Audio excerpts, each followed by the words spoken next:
Hey everybody, it's Ozone. Update 16 has released a little while ago now, and that means it's time for another update roundup.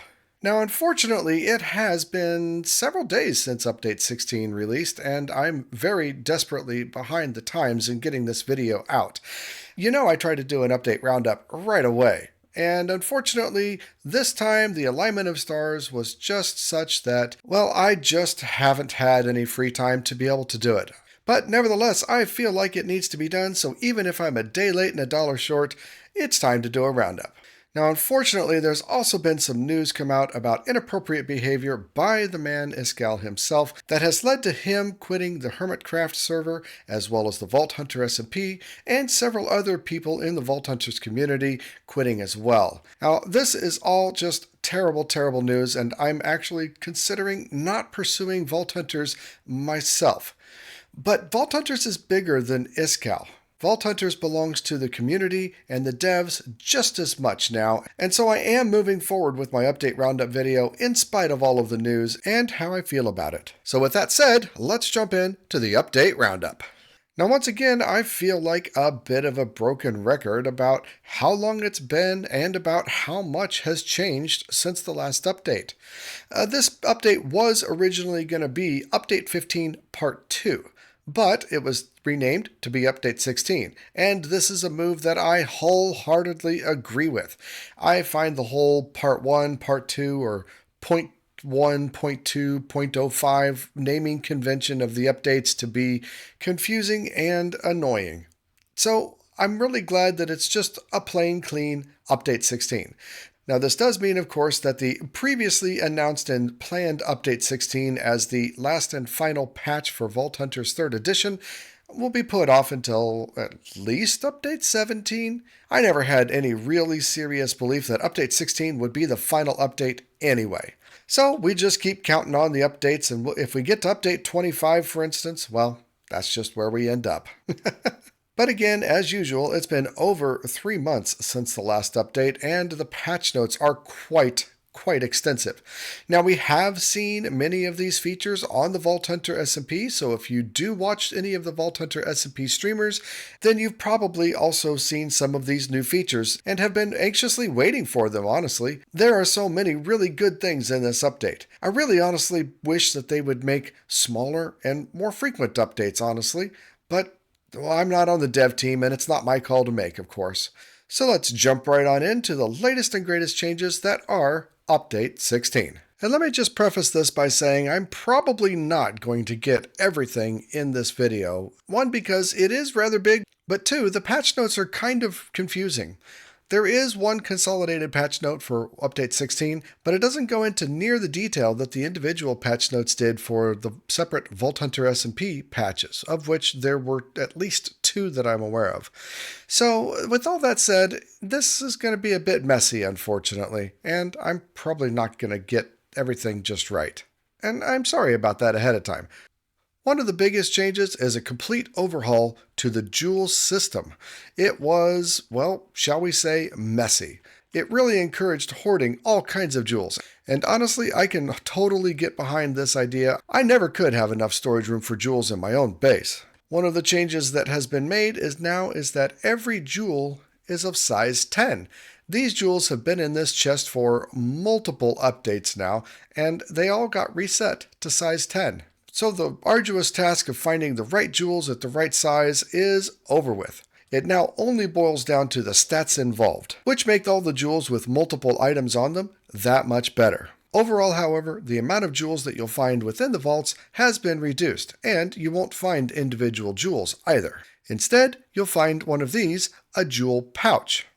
The jewel pouch is a lot like the booster pack, allowing you to choose between 2 identified jewels or 1 unidentified jewel. Now, when you open the jewel pouch, you can avoid making a selection. You can simply escape out of the screen, and the item has now changed to show that it is an opened pouch. The next time you go into the pouch, you're presented with the same selection.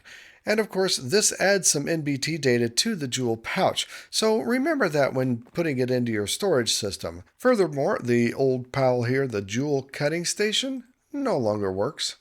if you had inventory in the jewel cutting station, they'll stay there and you can pull them out, but the table itself has no functionality. Instead, it's replaced with the jewel crafting table. The jewel crafting table is where you go to, of course, craft jewels. No longer do you do it in the forge.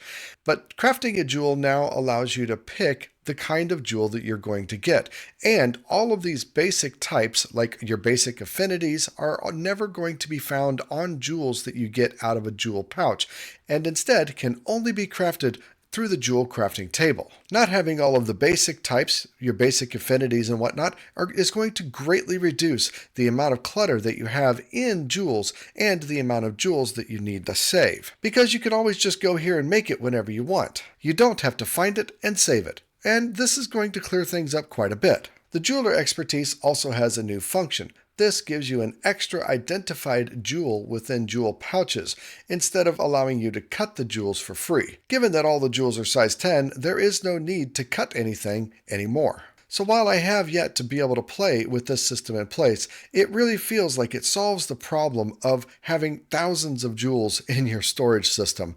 And honestly, sorting through all of those jewels just feels overwhelming, and I never want to do it. It's just so much analysis paralysis that I just get bogged down and don't do it. And I really think that this will help out with that problem as well.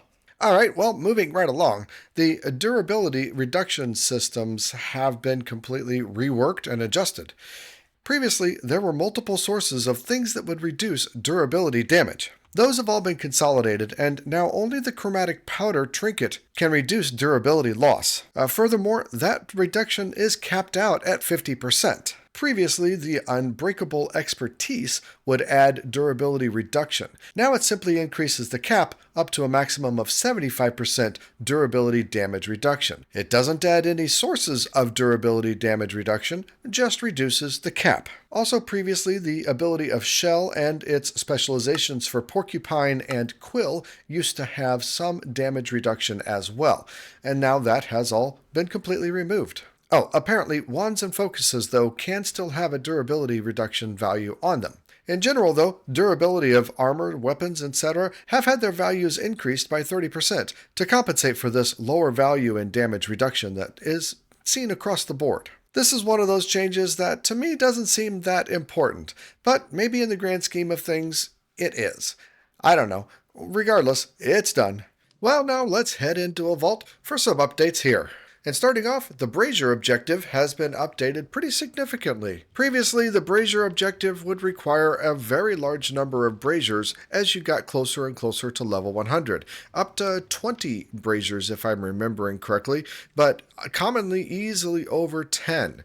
Now they will require a maximum of 5 based on your level, which is a whole lot easier to accomplish in my mind. Furthermore, as a way of making it easier to understand the effects that you're going to get from lighting a brazier, the effects have been color-coded and cleaned up a little bit. The greenish, yellowish is a common positive, more souls, and the red is a common negative. Both a rare positive and a rare negative also exist, and this should allow you to identify the bad ones a lot more quickly.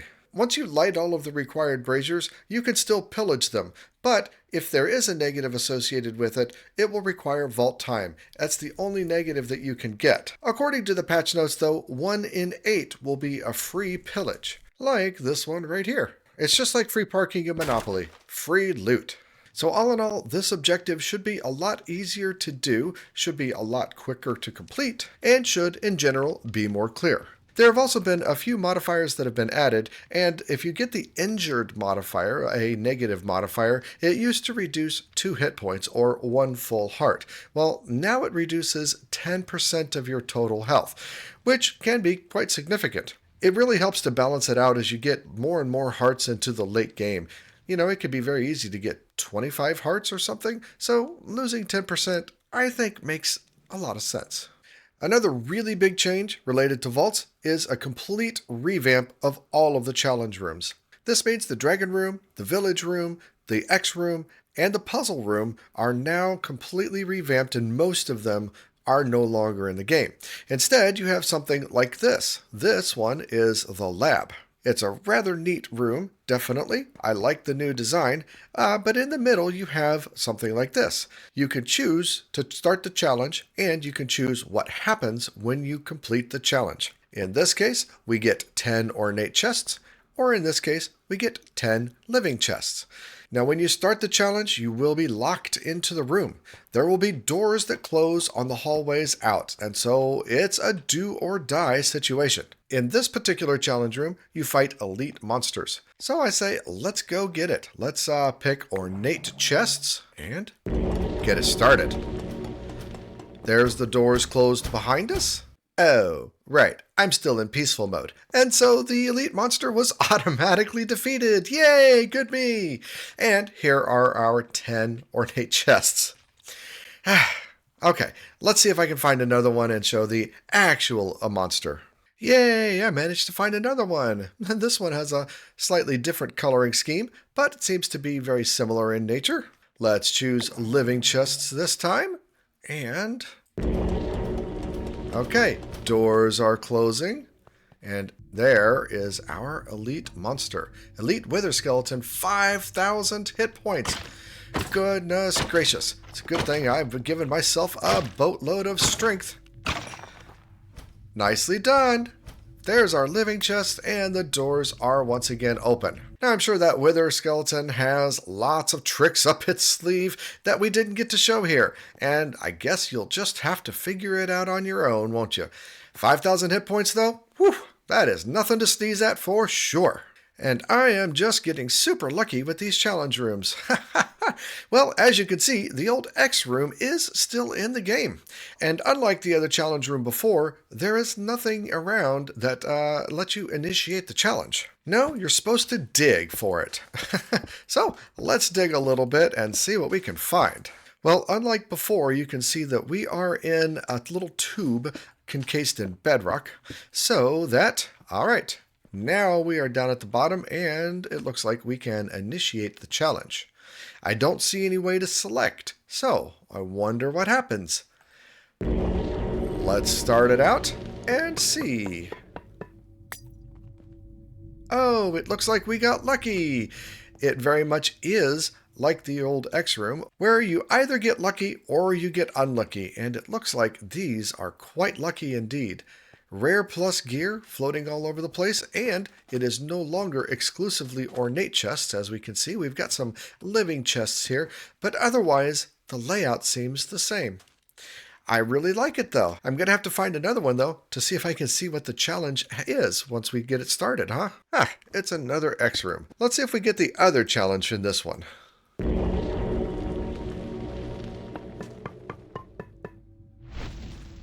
Yes. So it looks like you get a whole bunch of mobs, and you have to clear them all. Notice there's a gauge at the top. There are certainly a lot of things to kill, and it seems like they just keep spawning, because it feels like I've already cleared out a lot of areas, and then I go back and find the mobs there again. Oh, and they are all trident-wielding mobs, too. This would be quite a challenge indeed. There's my last guy. What happens? Yay, now we get a bunch of chests. Ooh, and these are wild chests too. All different kinds. So it looks like if you get the, quote, bad challenge, the unlucky challenge, you've got to clear a bunch of mobs, but you still get a reward either way. I kind of like it, honestly. It takes more time to get the reward, definitely, but it also makes the room more engaging and worth trying to do nearly every single time. It's not just a room that you can drop on down, get a quick yes-no, and then move on anymore. Well, it looks like I found a village room. Is this like the old village rooms? I don't think so, but I guess I've got to just check around and find out. Well, we have the same old stairs that we did before. Oh my. Those guys look very, very different. It does look like it's still the same. Well, nope, it looks like, aside from the denizens that we have here in the dungeon, which are definitely new, the village room seems to be largely the same as before.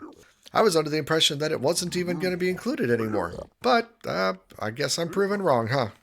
Aha! here we have another new challenge room. This one is called the Raid Room, and as you can see, there are no choices associated with this particular pedestal. The effect is very much the same as the other one though. Once you trigger this, you get locked into the room here. It's an actual portcullis that comes down, and now you get to choose a positive and a negative option for the raid. And you notice there's a bar at the top that says there are going to be 3 waves. Now you can forfeit, and that will just open up the gates and you can leave without completing it. But if you do complete it with, in this case, 25% more mob attack damage and more Vex spawns, well then you get 10 ornate chests. This one, you get Ravager spawns with more health, but you get coin piles at the end. And this one is mob speed and healer spawns. Well, none of these seem particularly good, but we'll select one. And now we have a pillager raid, complete with ravagers. Boom! As you kill all the guys, your bar goes down. But because I'm in creative, these guys are a little more difficult to find than they would be for you in a raid. They're going to be coming after you like no tomorrow. As you can see, you are able to go to the top level without flying or dashing up here, but there are definitely mobs that are hiding out at these higher levels, generally the ones with crossbows that are trying to shoot you. I like this guy. One thing that might be of interest to you in this raid room is that there is a bell, and it highlights the mobs remaining just like it would in a normal raid. So now I know where I gotta go to get this last guy. Once you complete the wave, then you get your pedestals back once again, and you get to make another choice, both in terms of the reward, which will be added at the end, and in terms of the difficulty, which is added on this next wave. So let's go for some healer spawns. Wave 2, let's go. And now that the raid is complete, the doors get opened up, and we get to get our reward, which is done through a which is done through a little bit of an opening animatic here in the middle that takes you down to the reward room down below. Here we can collect all of the things that we chose to get. And if you had a piece of gear, yeah, it's hovering up there. Nice. Now the raid room seems to be more rare among the challenge rooms, at least in this vault excursion, and the reason you want to complete this is to get a special raid rock, which will let you make a raid vault, which operates in much the same way as this raid room, but bigger and better with better rewards. So yay, raid vaults are finally back! Another new thing added in Update 16 that are related to the raid rooms and the other challenge rooms are the concepts of antiques. Antiques are there to replace relics of old. Do you remember those? You would collect a few of them as part of a set, put them on a pedestal, and get more vault time. Antiques are similar in that you're there to collect them, but unlike relics, you only need to collect a certain number of a given antique in order to get the reward, and also unlike relics, you can collect them multiple times, which actually is really good because as you got into the late game, relics just became kind of useless once you had them all. Antiques are collected automatically in this antique book once you start finding them, and finding them is the name of the game. Now, of course, there will be the community resource guide, which I'm sure will have all of the nitty-gritty details laid out. But the patch notes, well, they're pretty quiet on the subject, honestly. They don't tell you much at all, not even at what level do you start encountering them. The antique book itself is pretty easy to craft, requiring an echo gem as its most difficult component. But once you have it, you can easily see how many of each antique you have in here. And it looks like at present there are 23 different antiques with plenty of space for more. It seems clear to me that there are more planned to be added in future updates. Antiques themselves look like stamps, which makes the stamp book all that much more applicable, I suppose. So let's grab a few of these and see what they do. I guess we don't really need to see what they do because the stamp tells you what happens when you collect them. This one, the Lucky Cat, gives you a blue trinket with 30 uses. And this one gives you a treasure capstone. Each antique collection has a different number that's required. This one requires 4 of them in order to redeem, while this one requires 6, and this one I think requires 9. Honestly, this text over this jagged background is very, very difficult to read. Once you do have the required number, you just right-click it, and there you go. There is your antique reward. In this case, a wand with lots of ability power and legendary ability power affix. You do also get clues for how to find more of them once you redeem the first one, and that'll let you go back in and farm them repeatedly if you want to. Another nice thing about this stamp collector book is that it functions just like your soul shard pouch. If I'm throwing around all these antiques, and then go around and pick them up, they don't go into my inventory, they go right into the stamp collector book. So once you start encountering antiques, it's a really good idea to go ahead and make this guy up and just keep it in your inventory. And that way, you'll pick up those antiques whenever you do happen to find them. Personally, I still prefer the additional vault time. But this is a very nice system that I think I'm going to enjoy quite a bit. These special stamps and the special items that you get when you redeem them sound like a really great motivational item for the late game vaults especially.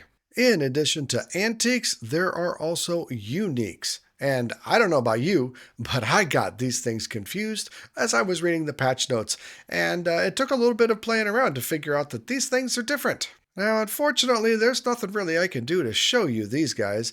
Uniques are unique pieces of gear that are going to be found in very specific situations. The patch notes do tell you that they are found in certain rooms, the lab and the raid room being part of them, but they don't really tell you what you need to do to find them, and they do warn that they are rare. Now, these are gear pieces with very specific niche uses. The description that was given at the time was best in niche, but not best in slot. So you may get a helmet with a very specific set of attributes associated with it that's really, really good in very specific situations. But it's not the best helmet at your level. These uniques are intended to be themed after some of the Vault Hunter SMP players, and some of them were given out to the players themselves when they won the Bingo Bash Challenge game that they were doing as part of the SMP. And now they're available to be found in vaults for everybody else too. Another system that's been reworked is the Proficiency system related to crafting gear here in the Vault Forge. Previously, your proficiency would go up the more crafting that you did for a specific piece of vault gear. What this meant is that you really didn't have any hopes of crafting any good vault gear until much later in the game when you've had the ability to craft a bunch of vault gear. And that didn't sit well with the devs, and honestly, I never really liked it. I never did anything with proficiency and generally did not craft gear ever myself. But that might change now with this new system. It definitely is more equitable. You can add to your proficiency by scrapping or sacrificing some vault scrap. And of course, as you go through more and more levels, you get more gear, which gets you more vault scrap, and you got to keep sacrificing it. So we'll put that in there, and because I'm in creative mode, it doesn't actually delete this, but you can see the bar here is starting to fill up. As a matter of fact, if I press this a bunch of times, we'll see this bar fill up even more. Now, as you hover over it, you get to see what your proficiency gives you. Currently, I'm going to get something with low durability and fairly low crafting potential. It'll be a common plus item with a maximum of 2 repair slots and a 2% chance of getting a modifier that's beyond my current level. But that is for level 53 gear. If I take the slider down, well, as you can see, now I'm a Grandmaster with excellent. Going to get rare plus 100% crafting potential, 6 repair slots, a 50% chance of soulbound, and 10% chance of getting an even better modifier. So the more levels that you have, the more scrap you need to sacrifice in order to get the better proficiency. And I like this quite a bit more.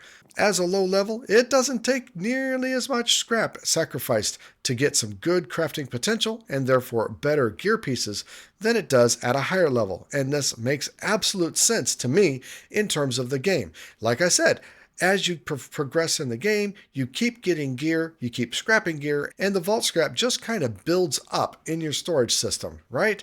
I mean, you can make it into vault alloy, but that stuff's pretty expensive. By the way, the recipes for those have also changed. They said basically they wanted to increase the cost of painite while keeping the cost of vault scrap to be about the same, and it certainly looks like that's the case. I think it used to take 1 painite and 4 scrap? No, 2 painites and 4 scrap? I don't know. It was more than this anyway. This recipe, I think, is still the same to get vault alloy. But it doesn't really matter that much. You're probably not going to be making a lot of vault alloy unless you actually want to craft some gear, and otherwise, like me anyway, you're going to be sacrificing it. So, I hope you saved all that vault scrap and didn't turn it into soul shards. Well, in addition to the major changes, there have been a few minor changes as well. Who am I kidding? There's been a lot of minor changes. So we'll start with a couple in the vault here. To start off, your ability cooldowns are now shown as a number in the lower right. It used to be simply a gauge, but if I activate my storm arrow here, notice that it's displaying the cooldown of 200, which is another change as well. The cooldown on storm arrow has been increased from 100 seconds to 200 seconds. I don't know. I don't like that at all. Storm Arrow is one of my favorites, and now I can use it half as much. Another new change is that there are multiple new vendor rooms, and they don't all have the same layout, nor do they even all have the same number of pedestals with things to buy. This one is clearly a nice theme, which is a little weird compared to the theme that we have going on out here. But it's good to have some variety for sure. Here's another vendor with another theme update. This one looks very similar to the ice theme, although this is obviously the beach or the cove type of theme. Only 2 pedestals here. This is nice. A little tight. And like I said, variety is always nice. In addition to the other expertise changes already mentioned with Unbreakable and Jeweler expertises, a couple more expertises have been nerfed or buffed as well. The Marketer expertise has been, well, I guess changed. It's not a nerf or a buff, giving you up to 6 rerolls now instead of the previous 3. Lucky Altar has been buffed, giving you up to 5 levels now, and a maximum of 50% chance for a Lucky Altar. Now, generally I play on normal, and I don't feel like the altar requirements are too bad. But if somebody's playing on grindy, I could definitely see how a 50% Lucky Altar chance would be very valuable. And lastly, the bartering expertise has been nerfed, giving you up to 3 levels now, and a maximum of 45% cost reduction for things purchased from vendors. I can't honestly say that I remember what the values were before, but the patch notes say it's a nerf, so we'll call it that. One big buff, however, now is that your magnets don't take any durability damage when they suck up soul shards. That was probably something that was killing magnets a lot faster than was intended, it seems, and definitely a nice change. One really big nerf, however, is with the alchemy table, and specifically the things that you can get from it. There used to be an alchemy discovery that you could get from a dungeon that would give you invulnerability for a certain amount of time, and that has been completely removed. Iskal did a whole video on it explaining how it was way too overpowered. I love it, I wish it was still there, but I tend to agree, it definitely is overpowered. Another change is dealing with our old friend here, the Vault Artisan Station. Now fortunately it still has its functionality and it's not completely replaced with a brand new block. No, instead we now have tabs on the side. The common tab over here is for the focuses that we're used to getting already. But there is a new tab for exotic, and these are for the focuses that, well, some of them are new. Some of these were added in Update 15 Part 2, which we didn't get until now, and that's the Cryonic and Pyretic. The Vorpal is new to Update 16 itself, and this is really a bit of a gamble. It's intended to be used on gear that is already as perfect as you want it, and this is a gamble to maybe get something a little bit better. Using a Vorpal focus will always corrupt your gear and make it no longer modifiable. And you have a 1 in 4 chance of something else happening. Well, one of those something else's is that nothing has happened. So I guess you have a 1 in 4 chance of just nothing else happening. However, you also have a 1 in 4 chance of getting a random modifier increased to its maximum tier. This makes a good thing just that much more better, honestly. Another option is that you can get a Corrupt Implicit added to your gear. It doesn't change it in any other way, except for corrupting it, of course, but the Corrupt Implicit also makes the gear a little bit better. And the last possibility is that your gear gets completely re-rolled as well as corrupted, as well as getting a corrupt implicit. And this is probably the worst possible scenario because you had a gear that was considered good and now you've got completely random stats that are locked in forever. As for the other focuses in the station, they're pretty self-explanatory. The pyretic can be used to improve the rarity of your vault gear. The cryonic will freeze a random modifier, which can certainly be nice if you have something like a legendary that you want to try to re-roll, and then use a fundamental focus to try to get better implicits. So now it seems like you can gamble with your gear even more and tweak it in every single way possible. I'm sure they'll come up with something else. But for those gearheads out there, this is going to be right up your alley. Avoiding effects has also been streamlined into an overall effect avoidance stat. The stat can appear on your gear pieces and replaces any specific avoidance like poison or slowness avoidance that you might previously have gotten. There's also an effect duration stat that can now be an FX on your gear as well. And you can find them on pylons in the vault as well. Another new item added to the game is this here parchment. The parchment does the same thing as the modifier archives found in the dungeons. This cannot be crafted, it can only be purchased in the black market. When you open it, you're presented with the same UI for getting new modifiers for pieces of vault gear. You can simply escape out of it, and once you do that, it's been locked to just you as the player. If we look at it here, it says it's been opened by OzoneB, and so no one else can open it. Of course, when I open it, I get the exact same options as before. So I really kind of like this because I struggle to find dungeons in the vaults quite a bit, honestly. So this is a nice alternative way of getting those same things from a different avenue. Another change relating to dungeons is that they now no longer have the chests associated with them, but barrels. An ornate barrel in this case, instead of an ornate chest. And the reason for this is so that doing dungeons doesn't count toward your bingo objectives. I assume that they also don't count toward God Altar objectives as well, because technically a barrel is not the same as a chest. Obviously they match the chest types and the same affinities will work on them, but they're just not chests and they don't count toward the objectives. Also, at present it seems like they don't drop any scavenger hunt items either, and that's supposed to be a bug, although this is just what I'm getting from comments in the community. Back at our wall of stations here, the tool station has had another slight change. The station itself didn't change so much, but the tiers of tools have changed, in that there is no longer a melded tier of tool. Basically, Iskall felt like there were too many different tools, and when you got to Vaulterite, you kind of stuck with Vaulterite because it was a little easier to craft than the melded tools, and so they felt like the melded tool was just not really necessary. All of the capacities of all of the tools have been adjusted as a result and generally lowered, with the top tier tool going from 600 capacity down to 500 and cascading all the way down. Another streamlining change deals with catalysts, and we can demonstrate that here in the Catalyst Infusion table. Previously, if you crafted a catalyst, it would have a random negative on there, but now you see it just has a challenge stack. A challenge stack is basically an increased mob damage, mob health, and mob spawn rate at 10% per stack, and then it increases mob movement speed at 1.5% per stack. It's kind of like cake vaults. For each cake you find, the vault gets just a little bit harder. And so it's the same for catalysts. For each catalyst you put on, regardless of what type it is, the vault gets just a little bit harder. But it removes all of the uncertainty about what kind of negatives you might get.